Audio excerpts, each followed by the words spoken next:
Assalamu alaikum. I hope you all are doing well. Welcome back to my channel. Today I am sharing chapter number 1, Stoichiometry of First year chemistry, chapter number 1. According to the reduced syllabus, all the answer of those questions which I have shown you in the previous video, I will put the link of that video in the description. You can see the question and note it in your notebooks from there. In this video I am showing you the answer of those questions. So let's start our video. Question number 1. What is stoichiometry and what is stoichiometric amount? So the answer is, first we have to define stoichiometry. The study of relative amount of substance involved in a balanced chemical equation is called stoichiometry, and stoichiometric amount is defined as the amount of reactant and product in a balanced chemical equation is called stoichiometric amount. Next we are having question number 2, which is related to the mole. What is mole? Give 2 examples. The term mole, the formula mass, molecular mass and atomic mass expressed in gram is called mole. Example, 1 mole of H2 is equal to 2 gram, 1 mole of O is equal to 16 gram, 1 mole of NaCl is equal to 58.5 gram, and 1 mole of Na plus ion is equal to 23 gram. Question number 3 is Avogadro number. It is defined as number of ions, molecules, atoms present in 1 mole of a substance. The volume occupied at STP standard temperature pressure is 22.414 dm cube, and its value is, the value of Avogadro number is 6.023 10 raised to power 23 molecules, and it contains 6.023 10 raised to power 23 particles. And the example is 2 moles of hydrogen molecule react with 1 mole of oxygen molecule to produce 2 moles of water. In terms of Avogadro number, we are writing this equation. This means that 2 multiplied by 6.02 Avogadro number molecules of H2 reacts with 1 mole of 6.02 10 raised to power 23 molecules, which produce 2 multiplied by 6.02 10 raised to power 23 molecules of water. Then question number 4 is mole ratio. What is mole ratio, and give example. The ratio of number of moles of reactant taking part to the number of moles of product formed in a balanced chemical equation. This is the definition, and the example is combustion of propane. Equation is C3H8 plus 5 moles of O2 give 3 moles of carbon dioxide and 4 moles of water.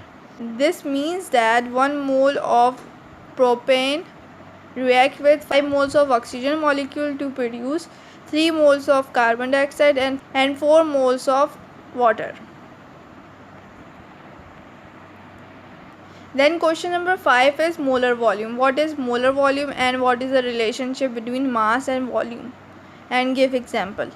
So molar volume is the volume occupied by 1 mole of a gas at STP standard temperature and pressure is called molar volume, and the relationship between mass and volume can be calculated by 22.414 dm cube of any gas at STP is equal to 1 mole, which is equal to Avogadro number, which value is 6.02 10 raised to power 23 particles or molecules. So example we have taken of oxygen molecule, NH3 and NaCl. Then question number 6 is percentage composition. First we have to write the definition and then formula. The relative amount of each element in a compound. Percentage composition is equal to mass of element in 1 mole of a compound divided by molar mass of a compound multiplied by 100 of glucose. So firstly we have to find the molar mass of glucose, which is, the molar mass of carbon is 12, 6 multiplied by 12 plus 12 multiplied by 1. Molar mass of hydrogen is 1 plus 6 multiplied by molar mass of oxygen is 16. Adding and multiplying all, we get 180 gram per mole. Now we have to find the percentage of carbon, hydrogen and oxygen separately. So we are doing that. Percentage of carbon is equal to 72 divided by 180 divided by total molar mass of the compound multiplied by 100, which we get 40% of carbon. Then moving towards the oxygen, 96 divided by 180 multiplied by 100, we get 53.3%. And coming towards the hydrogen, we get 12 divided by 180 multiplied by 100 is equal to 6.6%. Towards the question number 5a part, we have to differentiate between limiting and non-limiting reactant. First I have written non-limiting reactant, then limiting reactant. So non-limiting reactant, first of all definition, then 3 points for the difference. So for first definition is the reactant that is left unreacted after the completion of chemical reaction, and limiting reaction definition is the reactant that is completely consumed during a chemical reaction.